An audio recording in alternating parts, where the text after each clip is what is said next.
Isang mapagpalang araw na naman sa inyo mga kadip. Ito nga pala yung project natin today, Yamaha Aerox version 1. I-repaint natin yung outer fairings ni Boss Hysan natin, tapos yung ibang mga fairings niya, i-hydro dip natin ang forged carbon loop.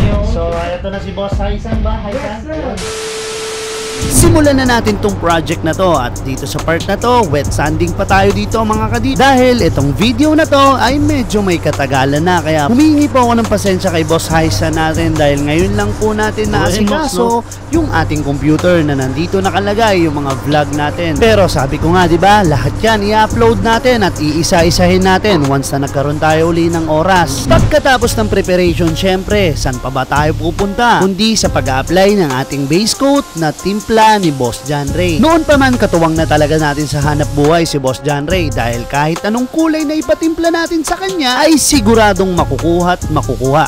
Hindi man ganun kasakto, pero hawig at malapit sa kulay na gusto ng ating kliyente. At after base coat, syempre kailangan na natin i-apply ngayon yung ating pinaka-clear coat para may protection yung ating pintura at tumagal yung ating pintura. At nang matapos yung project natin na to mga kadip, eto na agad yung ating final output. Hindi na natin to pinatagal dahil sa sobrang tagal ng video na to, hindi na natin para patagalin yung final output syempre. At eto nga pala yung panel na nilubog natin sa project na to. Kung makikita nyo yung finish niya, same lang sa mga nauna nating project, diba? Hanggang ngayon, ganyan pa rin yung finish natin. At bago tayo makipagkwentuhan kay Boss Hysan, flex muna natin yung pinaka-last panel na i-flex natin bago tayo mag-proceed sa shop. So, ito na si Boss Hysan ba? Hysan? Yes, Hysan.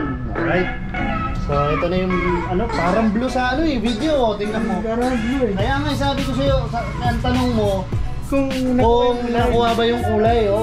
Blue eh. Ayan sir, blue.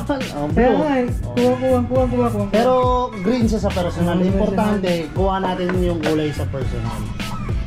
So ayan siya sir. Sige, kilatisin mo na. Wala siyang buff sir ha. Sabi ko sa'yo, ginawa ko lang yung kagabi, tapos na uli. Pinakihawa ni Nerpo na kaya eh. Inauti ko na alam ko, kailangan mo eh.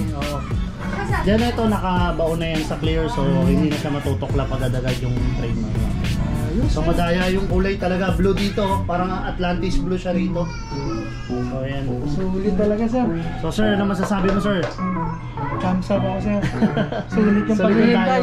Sulit yung dayo. Sulit yung dayo. May pinagayahan kami nito is Big Bike sir, no? Yes. Sa Big Bike yun. MT10.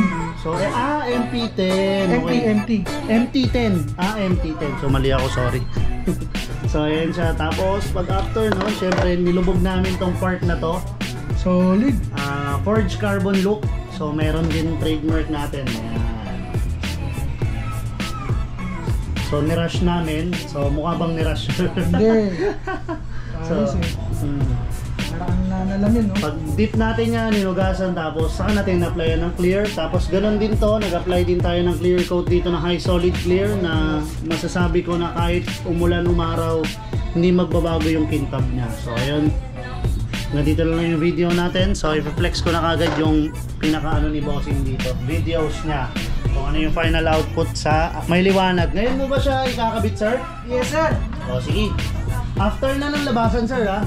Sige po. Para medyo so baka may shoutout ka sir. Shoutout sa Hinete. Team Hinete. Saka ECP Bacoor. Yun.